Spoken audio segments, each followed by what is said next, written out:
Então Davi vai terminar o reinado dele ali já velho.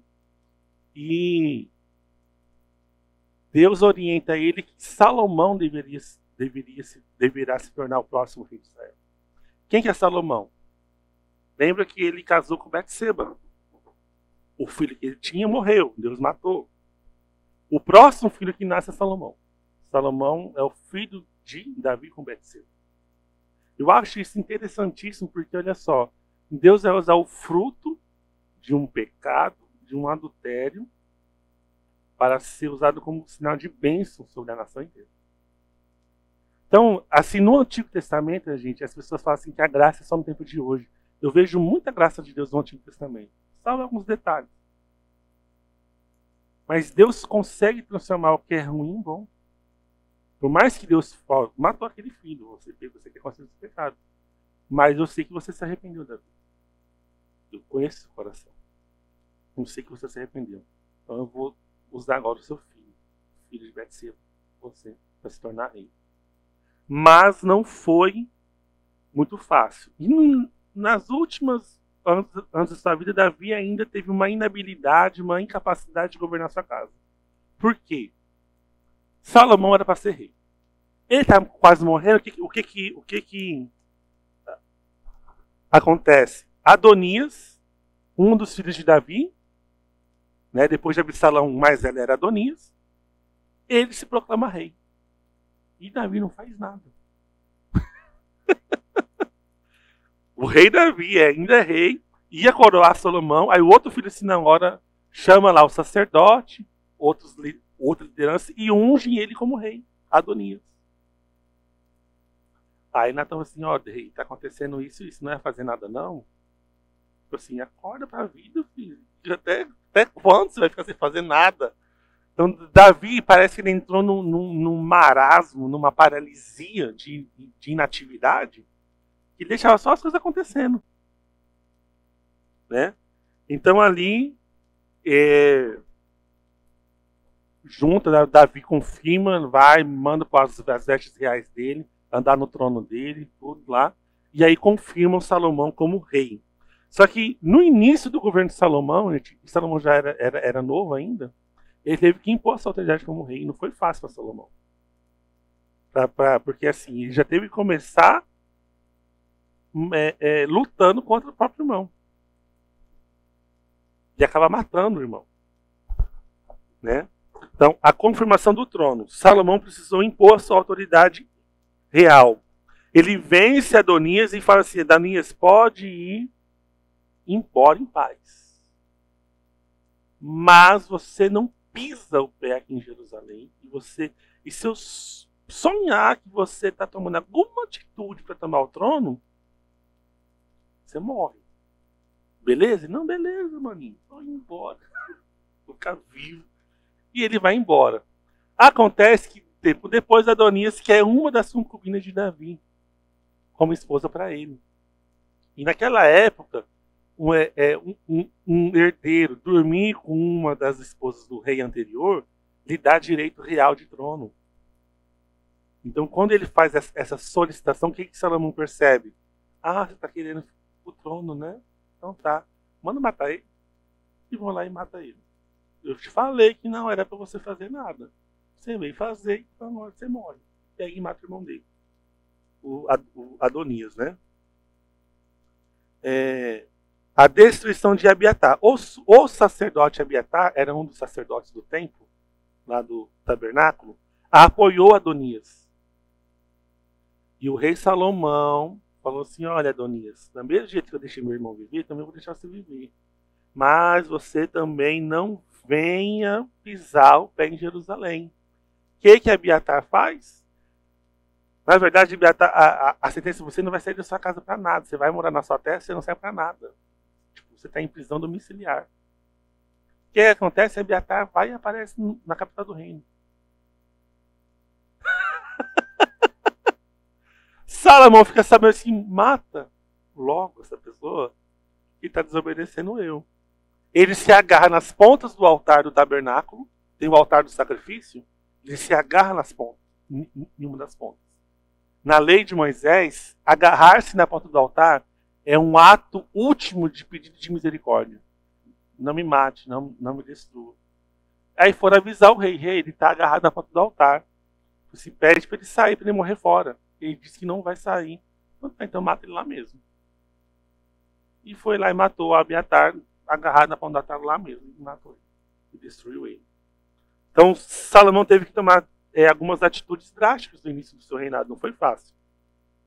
Só que a destruição de Abiatar foi um decreto de Deus.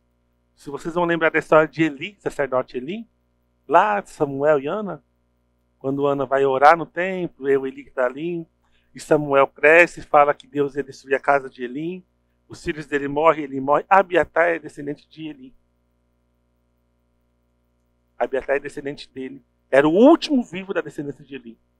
Então, quando mata Abiatar, cumpre-se a sentença de Deus contra a casa de Eli, todos são mortos. Não fica mais ninguém da descendência de Eli. Né? Juízo sobre Joabe.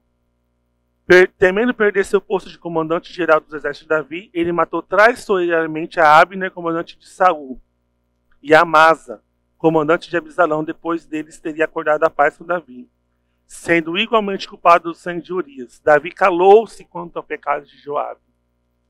Joabe, ele traiu, né, tanto Saul, Amasa e Absalão, matando eles, mesmo quando Davi falou que não era para fazer isso, né? Gente, eu acho que eu inverti a história. Abiatar foi morto. Essa história de agarrar na porta do altar foi com Joabe, não foi com Abiatar, o sacerdote. A história de quem se agarrou na porta do altar foi Joabe, tá? O comandante do exército de Davi. Joabe comandava, era o general de Davi. E nas guerras, o que ele fazia? Ele matou Absalão, ele mesmo que matou. Mesmo quando Davi falou para não fazer isso. Ele desobedeceu o rei, mas mesmo pecando, mesmo errando, Davi não fez nada contra Joabe. Mas falou para Salomão fazer. Disse, olha, se Joabe fez isso, isso e isso, você mata ele. Aí Salomão dá essa trégua, fica quieto na tua casa, ele não fica quieto e depois vai lá e mata. Né? Então temos a construção do templo. Como a gente viu, Davi não era construir o templo. Quem foi construir o templo foi Salomão. Davi juntou todos os utensílios, prata, ouro, cobre, tecidos. Tudo foi separado por Davi. Uma coisa muito interessante sobre a construção do templo. Ele foi construído em 7 anos. O templo de Salomão. E outra, não houve-se barulho na obra, porque tudo foi feito fora. As pedras lavradas, que não tem essas pedreiras que você vai quebrando, lapidando a pedra, é com martelo e ferro. Isso faz barulho. Mas isso não foi feito em Jerusalém. Foi feito em outro lugar. Então vinha tudo pronto, eles só iam montando tudo. Né? A origem da sabedoria de Salomão. Então Salomão faz uma aliança com Deus, e por causa da fidelidade de Deus com Davi, ele fala para Salomão, o que você quer que eu te dê? E ele fala assim, eu quero só sabedoria para governar o teu povo. E é o que ele recebe da parte de Deus. Sabedoria. E isso foi tão grande na vida de Salomão, gente, que Salomão, então, ele vai ter um reino de paz. Embora isso foi bem no início, no primeiro ano do reinado dele, ele não fez guerra com nenhum povo. Salomão não guerreou contra nenhum povo. Ele não foi um líder militar. Então ele construiu palácios, edifícios públicos, né? Era muito dinheiro, é um reino de muita glória, de muito poder, de muito status, né? Tudo assim muito bem feito. Mas a ruína de Salomão foram suas esposas, 1000. Ele tinha 700 mulheres princesas e 300 concubinas.